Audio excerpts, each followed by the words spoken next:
আখিরাতের দিবসে এদেরকে আমি জান্নাতুল ফিরদাউসের মেহমান বানাইব। বলেন সুবহানাল্লাহ। আমরা কি জান্নাতে যাইতে চাই?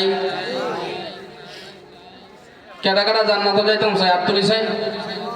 আল্লাহ আমাদেরকে কবুল করেন। এখন যদি কই যে কেডা কেডা জাহান্নামে যাইবেন, হাত উঠাইবেন। কারণ জান্নাত একটা শান্তির জায়গা আর জাহান্নাম একটা অশান্তির জায়গা।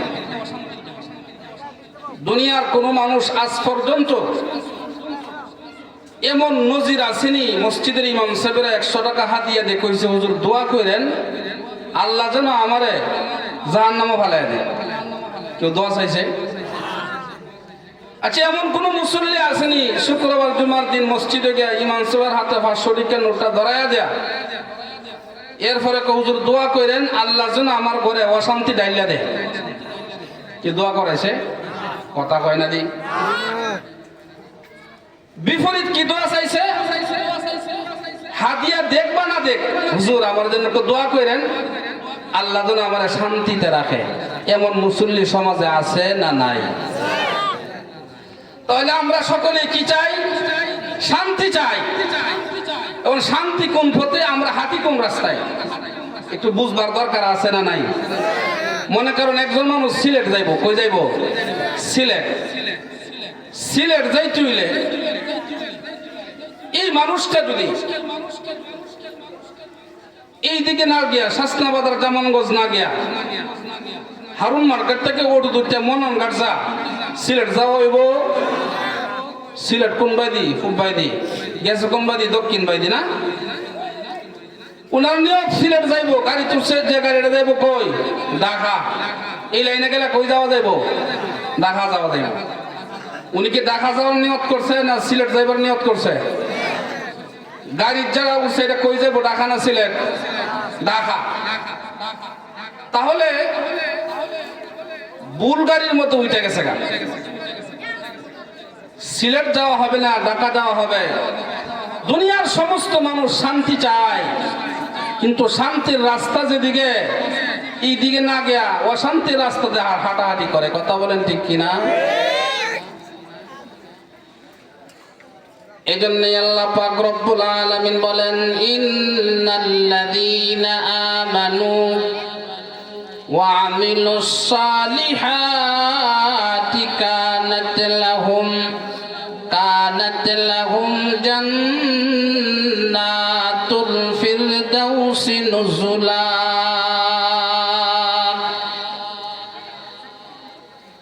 আমার আল্লাহ বলেন নিশ্চয়ই যারা ঈমান এনেছে এবং ঈমান আনার সাথে সাথে নেক আমল করেছে, আল্লাহ বলেন কানাত লাহুম জান্নাতুল ফিরদাউসি নুজুলা, এদেরকে অবশ্যই জান্নাতুল ফিরদাউসের মেহমান বানাইবা।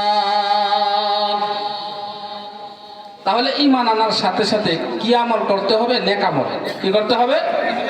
নেক আমল। কারণ যিনি আমাদেরকে সুস্থ রাখছেন, নেক আমল করার সুযোগ কিন্তু দিয়েছেন। এছাড়া আবার মসজিদের মাইকে হয়ে গেলে আপনি মসজিদেও যাইতে পারবেন, নামাজ না পড়ে হারুন মার্কেটও যাইতে পারবেন। কথা বলেন ঠিক কিনা? এই স্বাধীনতা আল্লাহ আপনাকে দিয়েছেন। প্রতিটা বান্দাকে আল্লাহ পাক রব্বুল আলামিন সুস্থ একটা মস্তিষ্ক দান করেছেন। ভালো এবং মন্দ যাচাই বাছাই করার জন্য একটা মেধা দান করেছেন। এই যে আমরা মেধা শক্তি পাইছি, এটা আল্লাহর দয়া আর মায়া। আল্লাহর দয়ার ভালো এবং মন্দ যাচাই করার মতো যে আমাদেরকে আল্লাহ মেধা দান করেছেন, এটা আল্লাহর কি দয়ার। আমাদের মধ্যে অনেক মানুষ সমাজের মধ্যে আছে, মাথা আছে মোড়া মাথা, বুদ্ধি নাই। আছে না নাই? আগুন ফানি চিনে নাই এমন পাগল সমাজ আছে না নাই? মাথা আপনার চাইতে আমার চাইতে আরো মোড়া হইতে পারে, কিন্তু আকল বুদ্ধি নাই, এমন মানুষ আমাদের সমাজে আছে না নাই? আমরা যারা চিন্তা করি যে আমার মাথার আমাদের আল্লাহ সিগন বুদ্ধি দিয়ে দিছে, সিগন বুদ্ধিটা আপনি কামাইছেন না আল্লাহ দিছে। এই মেধাটা কাটাইতে হবে নেক আমলের পথে। কোন পথে? নেক আমলের পথে। প্রিয় হাজিরিন, আমি আপনাদের সামনে সূরা লুকমান থেকে একটা আয়াত তিলাওয়াত করেছি হযরত লুকমান আলাইহিস সালামের ব্যাপারে। আল্লাহ তাআলা এই আয়াতগুলা নাজিল করেছেন। লুকমান আলাইহিস সালাম ওনার সন্তানদেরকে যে নসিহতগুলা করছিলেন, ওই নসিহতগুলা অত্যন্ত দামি ছিল বিদায় আল্লাহ লুকমান আলাইহিস সালামের কথাগুলারে কোরআনের আয়াত বানায়া সূরা লুকমান নামে একটা সূরা নাজিল করছে। লুকমান আলাইহিস সালাম ওনার সন্তানদেরকে নসিহত করেছিলেন কি,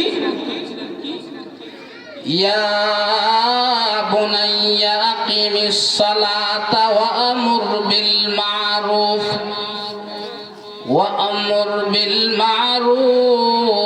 ওয়ানহা আনিল মুনকার ওয়াসবির আলা মা আসাবাক। লুকমান আলাইহিস সালাম ওনার সন্তানদেরকে নসিহত করে আর বলে, বাবা, ইয়া বুনাইয়া, হে আমার আদরের সন্তান, আকিমিস সালাত, তুমি নামাজকে কায়েম করো। সন্তানকে লুকমান আলাইহিস সালাম কিসের আদেশ দেয় বলেন? নামাজের আদেশ দেয়। বাবা, নামাজ কায়েম করো। যেই বাবা প্রথম তার সন্তানকে ছোটকাল থেকে নামাজের আদেশ করবে, যেই বাবা তার সন্তানকে ছোটকাল থেকে নামাজের অভ্যাস গড়াইয়া তুলবে, তার সন্তান যখন 7 বছর বয়স হয়ে যায় নামাজের হুকুম করেন। 10 বছর বয়সের সময় সন্তানকে নামাজ মিস করে ফেললে, নামাজ কাজা করে ফেললে, গালমন্দ করে,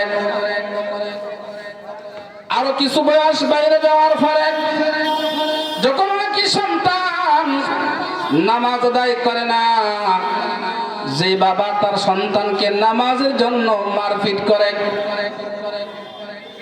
এমন ভাবে আস্তে আস্তে সন্তানকে উপদেশ দিতে দিতে সন্তানকে নামাজি বানায় নেয়, এই সন্তান কোনদিন ওই বাবার বিপক্ষে কথা বলবে না।